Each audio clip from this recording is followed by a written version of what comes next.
70s to the 80s or 90s. And then in the 80s, Dr. Dennis Gonzalez from Cornell came up with a technique called cross protection, where he introduced a mild virus to our strains, and that protected our papayas for a while. And so we sold that as a part of our crop, and it enabled us to continue business.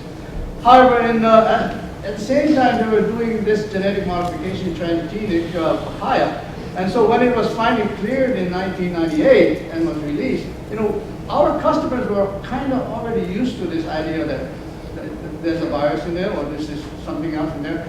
And so it was a smooth transition from the original papaya to the transgenic papaya. I wanted to caution you that if this papaya were to come up for approval today, it might not be approved. This was approved back in, 95 or 96, and it's I think one of the only cases of a university researcher, government, USDA university researcher getting something approved. Everything else has been approved by developers or companies. And today, that with the plumpox virus resistant plum that the EPA is now considering, they want to consider the construction that they have, which makes no new proteins. It basically inhibits the virus being made in the plum.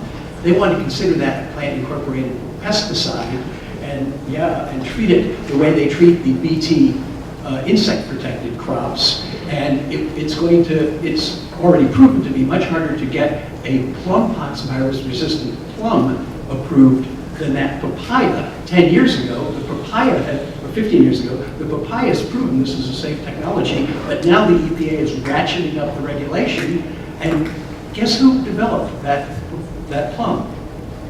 An Agricultural Research Service, USDA scientist. So even they are having trouble. Yeah, he can't get his own development through his own government.